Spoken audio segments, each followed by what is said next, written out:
अपने पिताजी के बगल में बैठो, थोड़ा सा इधर अब अनुपमा चेयर पर ना मुझे बैठा ठीक लगे। चेयर पर चेयरमैन बैठते हैं और जमीन पर जमींदार बैठते हैं। तुम जमींदार हो, जमीन पर बैठो। हाँ जमींदार हो तो बैठो, बैठ जा ससुर। ठीक लगे। जो खमी जितेंद्र कहे लवल बारो चुप हो,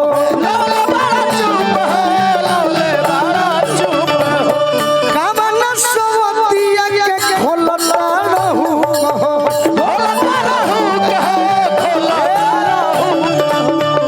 कहतिया कि पोखरी में हर खेल जी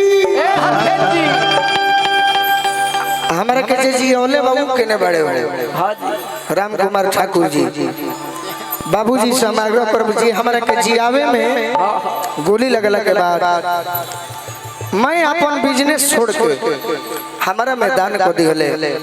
हमार पिताजी तो है बनी, हमारे पिताजी के बड़ भाई राम कुमार ठाकुर जी आइल बनी, चाह की आवाज सुनत बनी तो मंच पर आई। हम बाबूजी के स्वागत करब अपना कि पोखरी में गोलू अरे सननवा कोलो ये राजा जी कराम गया भाई। अरे कियो सोके लगनवा कोलो ये राजा जी, सोके लगनवा में गवनवा कोलो ये राजा जी, सोके लगनवा में गवनवा कोलो ये राजा जी, सोके लगनवा में गवनवा कोलो ये राजा जी, सोके लगनवा में गवनवा कोलो ये। देखिए जब मेन कलाकार आ जाला जोगिंदर भैया केने बनी स्वागत के कार्यक्रम हो जाई। अच्छा पैसा छोड़ दिए ना जारदा वहां खोल दे पैसा पाने से का स्वागत करो। अच्छा ऐसा बात नहीं खेनु कि अनुपमा आ गइल बड़ी तरुरा सब अपना मन में सोचत हो खब के गोलू राजा तू हट, ऐसा बात नहीं खेनु ना जी। कैसे के देखिए हम बागेश्वर धाम के चेला हैं, मन के बात पढ़ी ले। पर्ची खोल कि अनुपमा भी हमारे सहपाठी कलाकार आ निजी जीवन में हमारे बहन ही हो, गलती करे ले तो हमरा से कहीं कहा जाला। अच्छा स्टेज है ऊपर कोनो माफी नहीं है, स्टेज पे थोड़ा बहुत चलता है। बाकी इनके खाते को गाना गौले रहने कि जिंदगी में जो अरे घोरेलू जा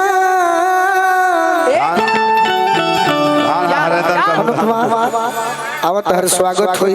हरेंद्र जी खड़ा हो जी वो स्वागत कहे मुंह हमर से जीजा जी को देबो तो घट जीवो नहीं पाऊ नहीं। जीजा जी बहन के अपन कान बाटा त रेल बड़ जोर माने ला तो कहो का हरेंद्र सर तारा सर के लेके हम बाबूजी से भी आग्रह करब कि एगो गमछी एगो दे दो मनोज भैया। अनुपमा के स्वागत। ये अनुपमा तहार गांव हो, तहार क्षेत्र हो, इनका के पगड़ी बांध दो अनुपमा के। आज भोजपुरी के ईशान भी पगली इहो ठाकुर जी को देबो तो सबरे हमरा त खा के जाए के बा, सबरे हमरा त खा के जाए के बा। अच्छा टाइम होई तो खा के जाई, थाली बजा दी सब। अनुपमा तारे के माने वाला हमने के आदमी हो जा, काहे से सुथाने हमने के संस्कार से जुड़ल हो जा। हम कलाकार बनी, हमरा बात के तू दिल पे मत लिहल कर ना बाप बहुत ये कहिला ई खराब है, बाप ना खराब है कि जिंदगी में जो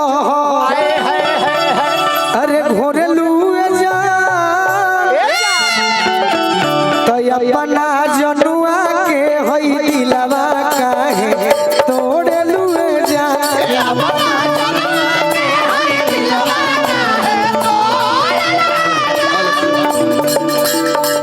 दुनिया कहती है तो बुरा नहीं लगता ना गोलू भैया, अपना कोई कहता है तब बुरा लगता है।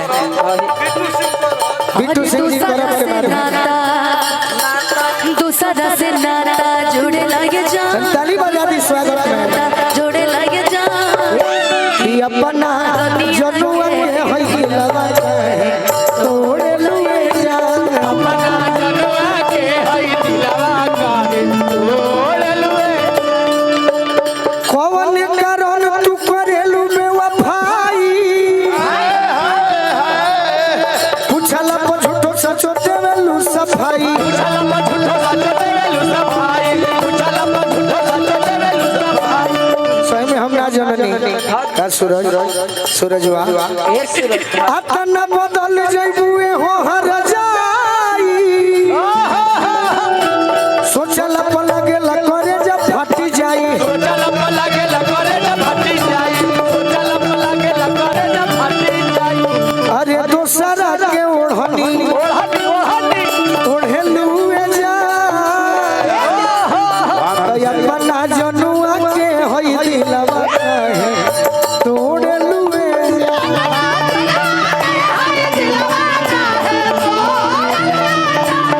अनुपमा ये लिखल चीज के हम पढ़ले बानी आए मंदिर में हम 11,000 रुपए के सहयोग के वादा कइले बानी तुमको सहयोग के ये वादा चीज के पढ़ के अपना मन से वादा कर दो तुमको सहयोग के वादा कर दो माइक में पढ़े हां हां अरे माइक में पड़े तो मन में थोड़े पड़ेगा पैसा देवे के पड़ा इस गांव करक में मां काली जी के भव्य मंदिर का निर्माण हो रहा है और जो हमारी सनातन ठीक बा और जो हमारे सनातन के सभ्यता को बढ़ाएगा। यह मंदिर पूरे भोजपुर में एक अनोखा मंदिर होगा। अतः आप सभी सनातनियों से अनुरोध है कि आप सहयोग देकर सनातन के इस सभ्यता में अपनी उपस्थिति दर्ज कराएं। कातार सहयोग रही बताओ लोग के बीच माइक में बोले के गोलू बोल देले बड़े 11,000 बोले 5100 कहते हैं बलिया 11,000 तो नहीं तू हमरा से बढ़ के कही बड़ा बड़ा तो भाई कम से कम 20 इतना कह सकते हैं कि जौन भी हमरा से हो सके हम जरूर सहयोग करब। हमार राशि बता के सहयोग ना हुई, हम पैसा बता के ना दे हम पैसा 1100 तो ना दे जितना माई हमके देले बड़ी भतुआ दान लखा चुपे दान रउआ खान बता के हम एहसान ना बताई हम सहयोग करब और ये सहयोग हमरा मंदिर के जो भी सदस्य लोग से हाला कर दो कि भाई बताओ का भैया केहू के कहला से थोड़ी जौन भी हो कि हम गोपनीय रखब अपन सहयोग और हमरा मंदिर के कमेटी की तरफ से हमरा तरफ से रही और गोपनीय रही जौन भी सहयोग रही। लेकिन आए कमेटी बतावे ला मंच पर एक जगह बिल्कुल वो दीदार खोली कि ना खोली एकदम जरूर जान गनी 10 बोरा सीमेंट से बेसी ना कितना से 10 बोरा सीमेंट से बेसी ना देगी। एगो बात बताइए कहीं सहयोग के बात में सबसे ज्यादा सहयोग हम ही करीला कलाकार में बता दे काहे बताई हमार नाम मन बाबा अच्छा सीमेंट के बाद कुछ छोड़ के बढ़ा दे अच्छा तो अपना जनुआ के होई दिलवा काहे तोड़े लुए